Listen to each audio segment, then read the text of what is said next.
आज इस वीडियो में मैं आपसे 3 पुस्तकें साझा करने वाला हूँ।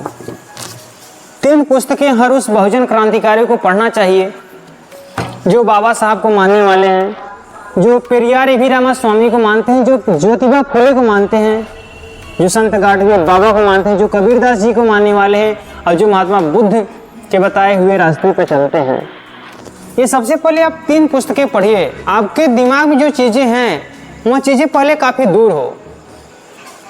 पहले जो पुस्तक है वह पेरियार की पुस्तक है सच्ची रामायण।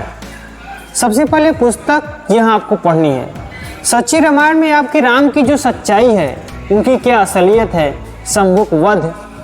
रामायण में जो आपके दिमाग में भ्रांतियाँ फैलाई गई है, जो रामानंद की जो सीरियल बनाकर जो उसमें जिस तरह से राम का चरित्र उसमें वर्णन किया गया है, जब आप असल में रामायण को पढ़ेंगे उससे बिल्कुल अलग है कि हमें राम राज्य चाहिए। बहुत सारे लोग कहते हैं कि हमें राम राज्य चाहिए, तो सबसे पहले आप तो जानो तो कि राम राज्य में क्या था।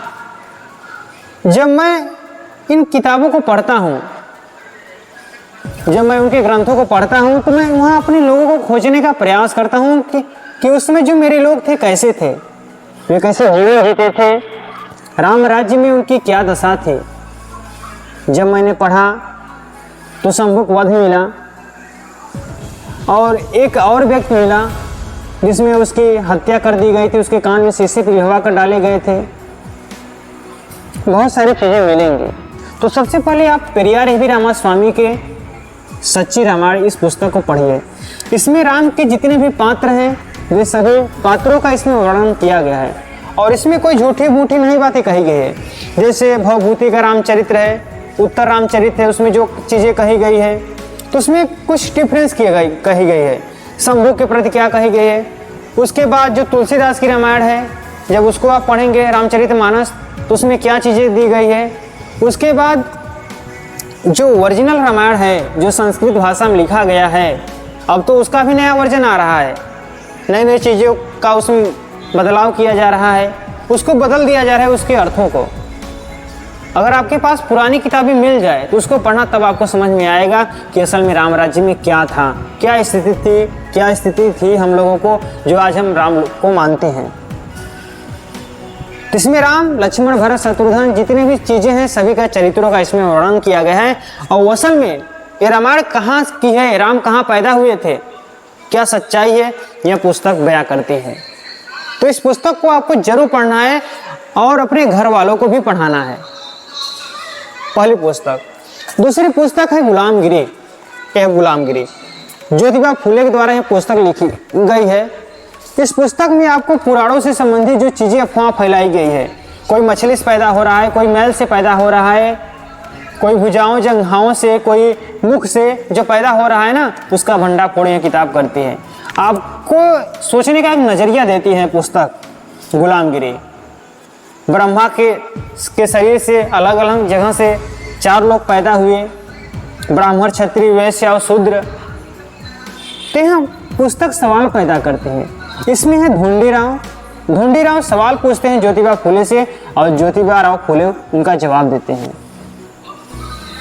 अगर आप कहेंगे तो इसका रिव्यू मैं लेकर आऊँगा। ब्रह्मा के बारे में ये सवाल उठाते हैं, फिर उसके बाद ये लोग बताते हैं कुछ मत्स्य मनु के बारे में, जो राजा सत्यव्रत थे उनके बारे में बताते हैं कि आज जो कथाएं होती हैं, किसकी कथाएं होती है, किसकी कथाएं हमें सुनाई जाती है। क्या आप कथा सुनते हैं? कभी आपने गौर किया कि जो कथाएं हमें सुनाई जाती है, किसकी कथाएं सुनाई जाती है? आपके घर में आप देखे होंगे, आपके गांव में होता होगा या आपके घर में होता होगा, शादी ब्याह होता है तो उसमें जो चीज़ें बताई जाती है, उसमें जिस व्यक्ति की कथा बताई जाती है, क्या आपने उस पर रिसर्च किया? क्या आपने उसके बारे में सोचा कि वो जो कथाएं बताई जा रही है किसके बारे में बताई जा रही है? नहीं ना। तो आप पढ़िए, पहले तब जानिए कि जो कथाएं हमें बताई जाती है किसकी बताई जाती है। राजा सत्यव्रत, मैं एक बार सुन रहा था कथा, तो राजा सत्यव्रत का कई बार नाम आया, लेकिन मैं इतना मालूम नहीं चला। लेकिन जब मैंने इस पुस्तक को पढ़ा गुलामगिरी के बारे में, तब मालूम चला कि हमारे लोगों को, हमारे बहुजन समाज के लोगों को कैसे बेवकूफ़ बनाया जा रहा है। कथा इंग्लिश संस्कृत में बताकर मनमानी से बकते चले जाते हैं, उसका अर्थ एक तरह से नहीं समझाते, ना ही बताते हैं राजा मनु कौन थे। बस हमें कथा जो सुनाई जाती है, मनु को भगवान मानकर कथा सुनाई जाती है। तो यह पुस्तक उनकी सच्चाई बताती है। मनु कौन थे? खंभे से पैदा हो जा रहे हैं, कोई सिंह से पैदा हो जा रहा है, कोई सुअर से पैदा हो जा रहा है, धरती डूब गई है समुद्र में। सोचो किस तरह से बातें अफवाह फैलाई जाती है। तो हम लोगों के जो पूर्वज थे उनको क्या कह दिया इन्होंने? राक्षस कह दिया, असुर कह दिया, अपना लोग देवता अवतार बन गए। तो इस पुस्तक को आपको जरूर पढ़नी चाहिए। ये पुस्तक, दो पुस्तक, पहली सच्ची रामायण, दूसरी गुलामगिरी ज्योतिबा फूले की, और तीसरी मेरे पास पुस्तक है कांसीराम द्वारा लिखा गया, मान्यवर कांसीराम द्वारा लिखा गया चमचा युग। 1982 में ये पुस्तक उन्होंने लिखा था। इसमें एक बात बहुत अच्छी कही गई है, जिन्हें जवानी में चमचा गिरी की लत लग जाती है, उनकी पूरी उम्र दलाली में गुजर जाती है। चमचों के हाथों पर वार करो। और चमचे कैसे अपने समाज को बर्बाद कर रहे हैं? अपने समाज में जो लोग पैदा होते हैं किसी चमचे के संपर्क में आकर किसी दूसरी पार्टी को ग्रहण कर लेते हैं। आधुनिक युग को, जब इस पुस्तक को आप पढ़ेंगे ना, तो आधुनिक युग में जो चमचे हैं उनको आप बहुत अच्छी तरह से रिलेट कर पाएंगे।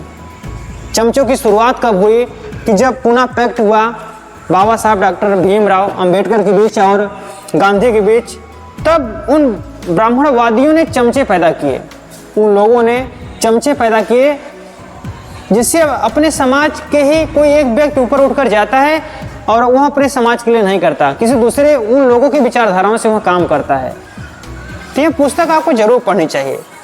तो 3 पुस्तकें आपको पढ़िए। पहले अपने महापुरुषों के बारे में जानिए, क्योंकि जब तक आपको अपना इतिहास नहीं मालूम चलेगा, बाबा साहब डॉक्टर भीमराव अंबेडकर ने कहा था कि जो व्यक्ति अपना इतिहास नहीं जानता वह इतिहास नहीं बना सकता।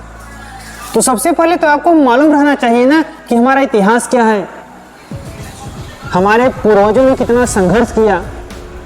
बाबा साहब ने कितने संघर्ष की बदौलत आज हम लोगों को यहाँ बैठने की आज़ादी दी है। 100 साल 300 साल पहले क्या स्थिति थी? बाबा साहब डॉक्टर भीमराव अंबेडकर ने बहुत बड़ी बात कही थी।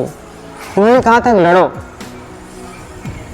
लड़ नहीं सकते तो चलो, चल नहीं सकते तो लिखो, बोलो, बोल नहीं सकते तो लिखो, लिख भी नहीं सकते तो साथ दो, और साथ भी नहीं दे सकते तो जो लिख रहे हैं बोल रहे हैं उनका मनोबल बढ़ाओ। क्योंकि कहीं न कहीं वे आपके अधिकारों की भी लड़ाई लड़ रहे हैं, यह बात आपको समझनी पड़ेगी। अगर आज के डेट में आरक्षण खतरे में है तो जो लड़ रहे हैं, जो संघर्ष कर रहे हैं उनका साथ दो, क्योंकि वे आपकी भी लड़ाई लड़ रहे हैं। आज नहीं तो कल आपके बच्चे जब बड़े होंगे, जब पढ़ेंगे, तब वे आपसे सवाल पूछेंगे, आपकी आने वाली पीढ़ियां आपसे सवाल पूछेंगी कि जब संविधान हमारा खतरे में था, जब आरक्षण के लिए संघर्ष हो रहा था, तो क्या आपने उसमें योगदान दिया? क्या इसको रोकने के लिए आप कुछ काम किए?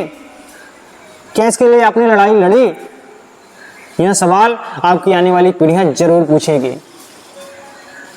इसलिए जो लड़ रहे हैं उनका साथ दो। साथ भी नहीं दे सकते, साथ चल नहीं सकते तो उनका मनोबल बढ़ाओ, अपने समाज को जागरूक करने में लगाओ। ये अंधभक्ति, पाखंड, ये जो आज के देवी देवता हैं, जो पहले बहुत पैदा होते थे लेकिन हमारे पूर्वजों ने इनकी नसबंदी कर दी।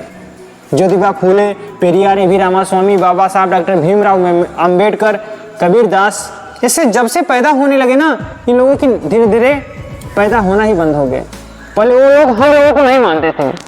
कितनी अजीब बात है ना कि पहले भगवान जो थे, सब लोग जो थे देवी देवता, हम लोगों को नहीं मानते थे, हम लोगों को शूद्र कहते थे। लेकिन आज हम लोग उनको नहीं मानते, क्योंकि अगर आज हमारी गुलामी का सबसे बड़ा कारण है ना, तो वही है, उन्हीं के नाम पर हम लोगों को गुलाम बनाया गया, हम लोगों को इतनी प्रताड़ना दी गई, यही कारण है। तो दोस्तों, अपने इतिहास को पढ़ो, जानो, क्योंकि जब तक हम अपने महापुरुषों के बारे में नहीं जानेंगे ना, हम कुछ नहीं समझ सकते। तो इसके लिए सबसे पहले आपको अपना इतिहास जानना पड़ेगा, आपको समझना पड़ेगा अपने महापुरुषों के बारे में, उनके विचारों पर चलना पड़ेगा। बाबा साहब डॉक्टर भीमराव अंबेडकर की 22 प्रतिज्ञाएं आपको मालूम है ना। जब उन्होंने 14 अक्टूबर 1956 को बौद्ध धर्म स्वीकार किया था, उन्होंने 22 प्रतिज्ञाएं दिलवाई थी। कम से कम उसमें पूरा तो हम अगर नहीं मान चल सकते पूरे रास्ते पर, तो कुछ तो हम माने ना, कुछ तो उनकी बातों को पालन करें। और बहुत सारे लोग हैं सिर्फ जय भीम का नारा लगाते हैं, लेकिन उनमें से आप देखे होंगे ना कितने लोग बाबा साहब को पढ़ते हैं, कितने लोग उनके विचारों के बारे में जानते हैं, कितने लोग कबीरदास जी के बारे में जानते हैं, कितने लोग संत गाडगे बाबा, ज्योतिबा फूले, सावित्रीबाई फूले, बिरसा मुंडा, अपने बहुजन क्रांतिकारियों के बारे में जानते हैं, अपने समाज के, अपने बहुजन नेताओं के बारे में, जिनकी वजह से आज हम यहाँ हैं, उनके बारे में आप जानने की कोशिश करिएगा, उनके विचारों को आप समझने की कोशिश करिएगा कि वे क्या कह रहे हैं, और जो हो सके चलने की कोशिश करिएगा, क्योंकि ये जो लड़ाई है हम सब की लड़ाई है। अगर इस हम लड़ेंगे नहीं तो आने वाली स्थितियां बहुत खराब होने वाली हैं, क्योंकि बाबा साहब डॉक्टर भीमराव अम्बेडकर ने जो संविधान दिया था, कुछ लोग ऐसे हैं जो संविधान को खोखले करते चले जा रहे हैं।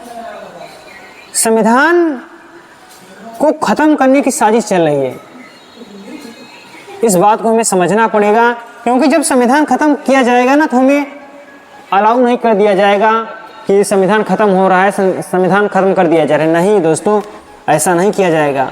संविधान अंदर अंदर से जो कुछ महत्वपूर्ण उसमें चीज़ें दी गई हम लोगों के, उसको धीरे धीरे ख़त्म कर दिया जाएगा, आरक्षण खत्म कर दिया जाएगा। हम लोगों से संबंधित जो अधिकार हैं, जो बाबा साहब डॉक्टर भीमराव अम्बेडकर ने इतने संघर्षों के बाद दिया है, वहाँ ऐसे धीरे धीरे खत्म हो जाएगा।